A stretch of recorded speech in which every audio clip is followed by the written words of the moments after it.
The party is just starting. They've got the marching band out, as of course they used to all those years ago.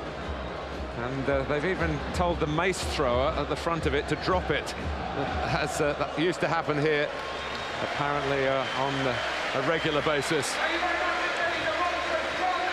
But as you can imagine, with Arsenal, it's very well choreographed.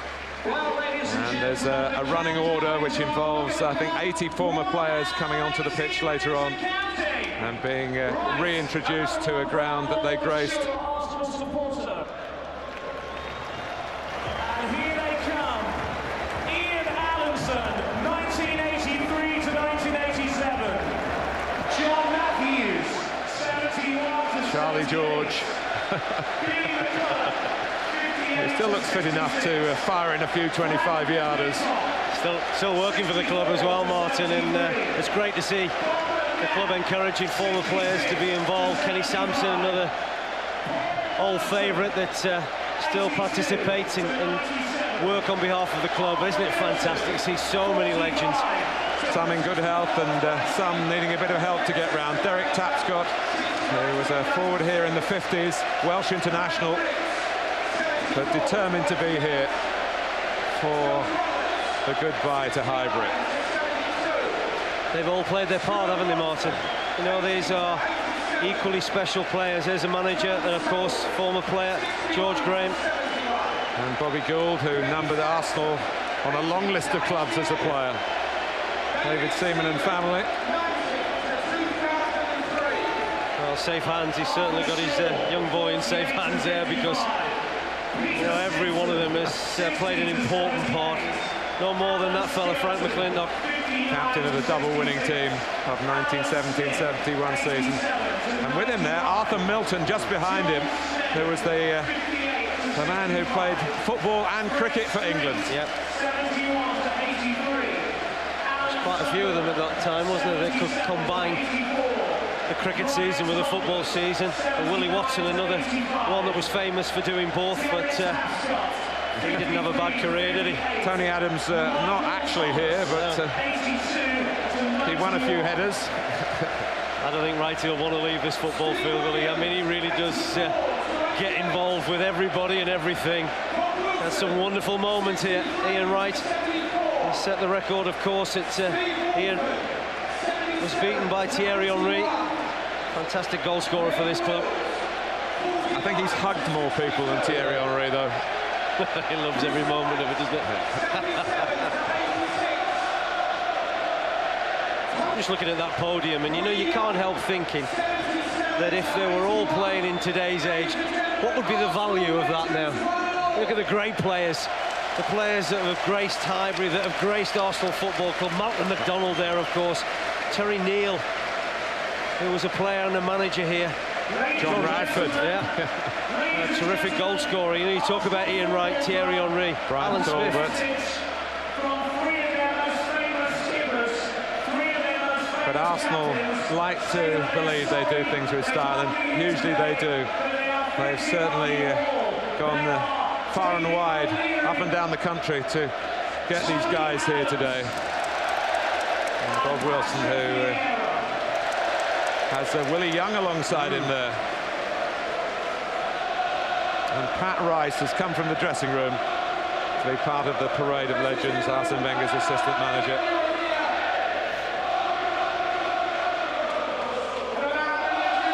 Well, it's fitting as well that there's one player that isn't here today, but they're singing his name, David Rocastle, player that I played with in that 88-89 championship winning season. It was absolutely phenomenal. This is special. These supporters are special with a capital S, aren't they? Yeah, absolutely. We've just been saying here on the platform, there isn't an empty space to be seen in the ground, and that is the greatest compliment that ever we can be paid. And thank you very much indeed for that. It's been absolutely wonderful. The atmosphere has brought a flood of memories to all of us. Always with fond memories of the first time walking up here as a 14-year-old kid through the marble halls and just being in awe of everything. I've enjoyed it ever since.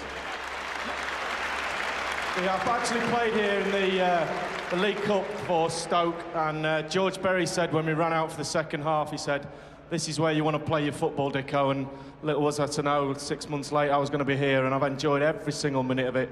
And you mentioned the back four. I just want to pay tribute to the back four, because it was a unit, and no individuals, it was a pure unit. When I came here, I couldn't even believe it. I was just pleased to get in the side. People were saying that, what's he doing here? They didn't need him, but the way the Arsenal fans have been to me all the way through, even through my indiscrepancies, kind of went a bit on top a couple of times, but, you know, the Arsenal fans were behind me all the way, and I remember Thierry said one time that he scores goals for the fans, I score goals for the fans, and, you know, the only thing I regret now, I can't do it now, because I'd love to be doing it now in front of you. Like, I love it.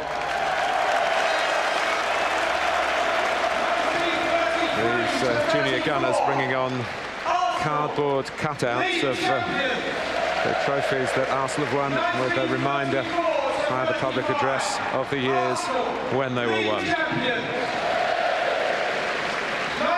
The 30s was a very strong time, Brian, wasn't it? Herbert Chapman, who also died prematurely while he was in office here, was the inspiration. He was the man that persuaded the authorities to turn the Gillespie Road tube station to be renamed Arsenal Tube Station, to put them on that particular map as well. Well, he certainly was an important founder in the success that this football club has built over the years. You know, you talk about football clubs, and they all have values, don't they? And I think Arsenal has always had the values of, you know, the marble halls, the tradition, you know, what it's meant to everybody down the years to play for this fantastic football club. I certainly felt it for the time I was here. You know, you can't fail to recognise that Arsenal Football Club was built on very, very special foundations, and we've all been fortunate to be part of those foundations. Actually, we're adding them up. I think there's going to be something around 70 of these youngsters on the pitch, each with a memento of success for Arsenal.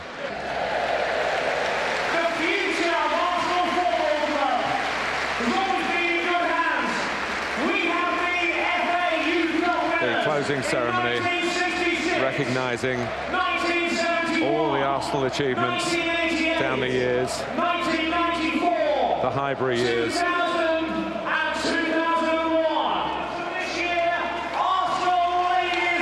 And it's not exclusively a male bastion here, of course.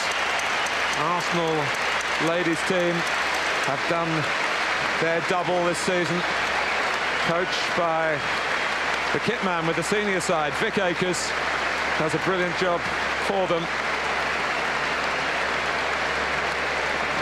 And their part in proceedings here properly recognised. There's no stopping these girls, ladies and gentlemen. Faye White, Stephen, and come on from the shoulders here. Arsene Wenger and Pat Rice. Pat Rice, of course, the assistant manager now, but a great player for Arsenal Football Club. This is the official end of season lap of honour, as well as end of Highbury lap of honour.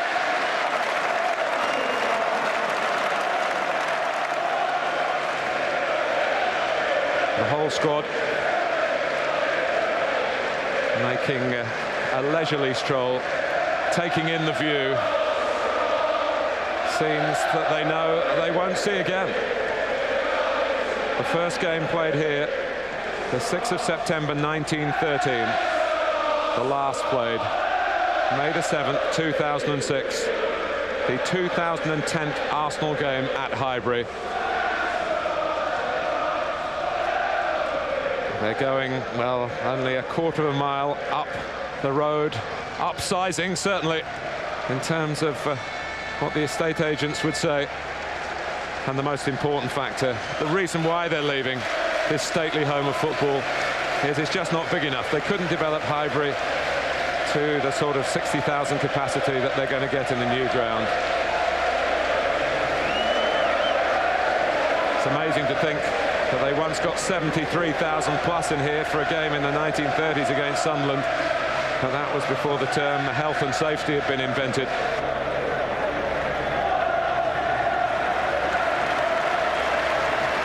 This was a presentation to Danny Fisman, director of the club, who's been doing most of the graft on the Emirates Stadium project, and he's been presented with a ceremonial key to the Emirates Stadium from the chairman, Peter Hillwood. This is Ken Fryer, who's been a servant of Arsenal Football Club since 1950. And he worked here on match days, became the club secretary, and then later the managing director. Arsene Wenger's teams have won 3 Premiership titles, 4 Peter Hillwood, the chairman, a family that's served Arsenal Football Club for 80 years. He's the 3rd generation from the Hillwood family to be the chairman, and he's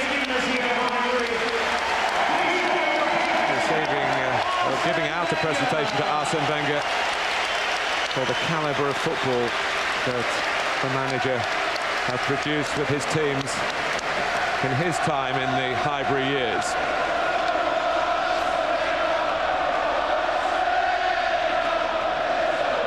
The contribution of the Hillwood family being recognised in this presentation to the chairman, Peter Hillwood, from Thierry Henry, to commemorate his chairmanship at Highbury, but also to recognise the part played by Peter's father, Dennis Hillwood, and his grandfather, Samuel Hillwood, who became the chairman here in 1926, when Arsenal had been at Highbury for just 13 years, and all the controversy of invading North London. There are a South London club, remember.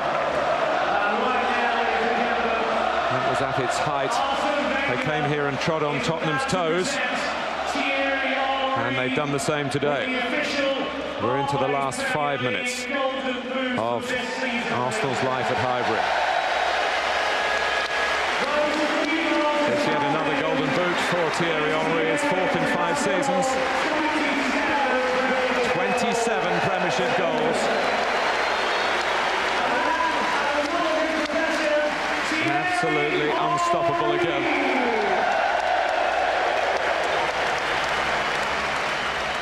It is a special club with special achievement, and I feel as well we have special values at this club for decades, and of course we want to transfer that to our new ground at Ashburton Road. Right now, Mr. Wenger, we would like you to look at the countdown clock and invite the Arsenal fans to count down from 10 with you. 10.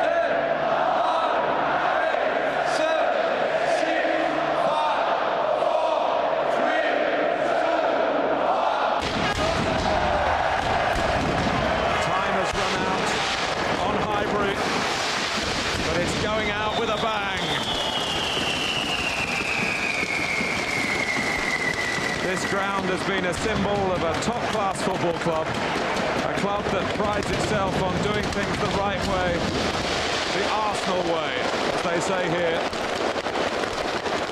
They've moved before. They had 4 different homes in South London in the early years of the club.